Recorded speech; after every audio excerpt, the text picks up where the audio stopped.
What is going on, guys? We have the TFT patch notes for 11.7, and it's a bit of a for fun patch. I saw the preview for it. It was on my website on Sunday. It's not going to change too much, but it's still important to know all the changes. Just FYI, I don't have my camera right now because I am in New York, and I'm at my parents' house. So yeah, no cam there. A little bit of a scuffed setup, but that shouldn't change what happens in the patch. So traits, after demoting Vanguard to Carpool Guard in 11.5, we're giving it back the same tankiness at max rank. Alright, so now 800 armor to 1000 back there.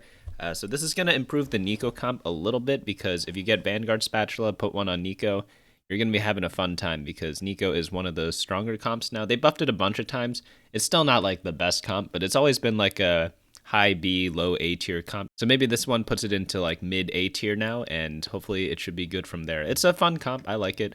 Vanguard Nico is a very high power spike if you do get the spatula, so pretty good overall. On to the next one, we have the tier 1 champs. Nidalee carry is going to be feline, mean spirited after this one. Nidalee javelin toss damage is being increased at level 3 by 50.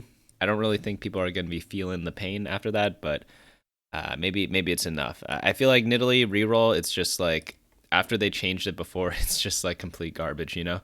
Tier 2, Vlad's been clawed up in the late game even when at 3 stars. The totally not a vampire blood mage will feel less like a hemoglobin and more like a behemoth team drainer he was meant to be. I misread that as hemogoblin. So Vladimir transfusion damage is being increased at 3 stars by 100. I always thought Vlad 3 star was pretty good. It's just that like Swain outclasses him, and normally you go Siphoners after a Nasus chosen, but Nasus got gutted as well, so there's just no reason to go for Vlad 3 star rather than like the champion itself being bad. So now onto tier 3. Maybe this gives it a reason to go for it. I don't really think so, but it's still like a fine like mid-game thing, or like a top 4 thing if you have like perfect item Vlad, I guess, and you get like a Vlad chosen with a Vlad 2 star already, and then I guess you go for him 3 star in that case. Now onto tier 3. It's no accident that we are buffing all these lesser played carries from utility carries to tank carries. See tier 4. Don't be disarmed by the few formidable team comps that will arise this patch. Darius Fortune's Guillotine's damage fall off upon reset is being adjusted, so instead of being 25% all the time, it's now going to be 25, 20, and 10% based on level. And then Irelia, Blade Storm disarm duration, 2.5, 3, and 4 increased to 2.5, 3, and 5 seconds. And then Yuumi Zumi heals is going to be 30, 45, 75, and now it's going to be 30, 45, 90% mixing health. So the two buffs that stick out so far to me are the Yuumi one and the Darius one. I don't think the Irelia one's actually going to change anything. People sometimes get Yuumi 3 when they go for one of the reroll spirit builds. Darius, maybe you could actually do a Darius comp now. It's like something that's been missing all set.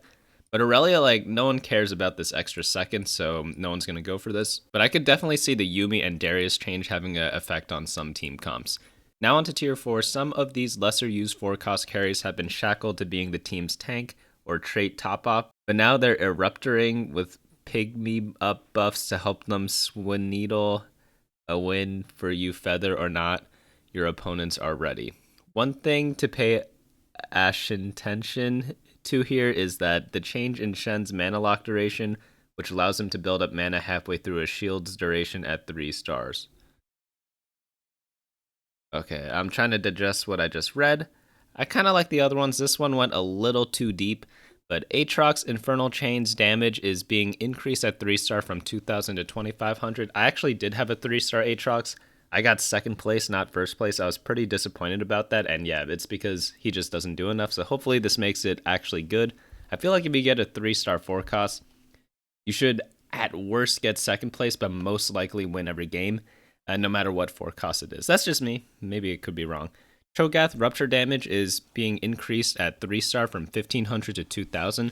So Cho'Gath's in a weird spot. So Cho'Gath is a brawler fabled, but whenever you play brawlers, he's never your main guy. Whenever you're playing Fabled, he's not your main guy either. So he's kind of like in an awkward spot this set where he's like never been the main dude, even though he's a 4-cost. So I think they should have buffed his 1 or 2 star a little bit as well, just to make him more interesting. And yeah, but the 3 star buff, like sure, whatever. It adds a little bit of damage. Talon True Strike bonus damage. So this is the only change in this entire patch notes that actually matters. 100, 150 and 400 damage is being changed to 100, 200, and 600 damage. So he got a buff at 2-star. Does this put him comparable to stuff like Olaf, Kayle, and all those other things? Maybe. Maybe he could kill Kayle now. I feel like Olaf's always going to be good against Talon because he builds GA all the time. But maybe against Kayle, his matchup is a little better now. Maybe he could one-shot some people, such as like the A-Souls. Maybe like the team comps without any GAs he could beat now. But right now, both the meta and the champion do not fit Talon that well because Talon A is weak, and B, everyone's building Guardian Angel. So if he is going to be played, he'd have to be completely overpowered because he is much better in QSS metas than he is in GA metas. But hopefully we will see a little bit more Talon before he goes bye-bye for this set. Because I remember in early set 4, he was like the comp to go for because he was absolutely insane with his jumps. But they've changed that a lot, so now he's like never played anymore, which is a little sad. So hopefully we see him again. Shen mana lock duration is being changed to 4 seconds at all levels. So mana lock just means you can't gain mana for a certain amount of time, and now it is being reduced. So this is a buff to 3-star Shen. Though 3-star Shen is like way too tanky for anyone's needs. I hit 3-star Shen at the beginning of set 4, and I think I lost because you just get a ton of shields and nothing else, but it's still pretty funny to see. Sejuani Firecracker damage is being increased at level 3 from 800 to 1600. Yeah, I guess that's fine. It should be like fun, at least. I don't really know. I've never had a Sejuani 3, only an Aatrox 3. Xayah Featherstorm return damage. I was one off Xayah 3-star, I think like 3 times this set. I don't think I actually hit it, but now she does 200 more damage at 3-star, which should be really good because she should be cleaning up everything with like a couple of damage items or some handed justices. Now for some rank changes. We made some changes to our MMR systems to create more consistency in LP gains and losses. You should see a smoother climb or fall going forward. Apparently in Europe, there is like some weird LP bug. I'm not sure if it's actually a bug or if the system was just flat out wrong, but a lot of the LP gains and losses were very erratic and like super unfavored, so I'm glad they are fixing this. I didn't really experience this myself though.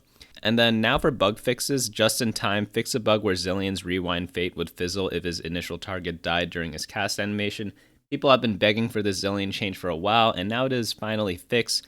So there we go from there. So again, going back to the top, all these changes, none of them really matter. Maybe the Darius and Yuumi one matter a tiny bit, and then after that, the Talon change might bring him a little more in line with other carries. I don't really think he's going to be that great. Maybe instead of a regular B tier comp, Talon might be a high B tier comp. Maybe they get a B+, you know. But as the saying goes, you can't get B+, so it's like A tiers or above only. And yeah, that's pretty much the patch. I'll be coming out with a meta snapshot on Friday, and tomorrow we have a fortune guide most likely, and then after that it is a fun day, so maybe we'll have a fun video there. But essentially this whole patch is kind of like a for fun patch. Only really like 2 to 3 changes that we should really be looking out for. I guess the Vanguard buffs is pretty important as well. If you get the Vanguard spat with Vanguard chosen, that one should be fun as well. But yeah, hopefully you guys enjoy. But yeah, if you are new, subscribe so that you get notifications for all the new videos. And then like the video if you enjoyed watching it or if you learned something new. But yeah, I'll see you guys next time.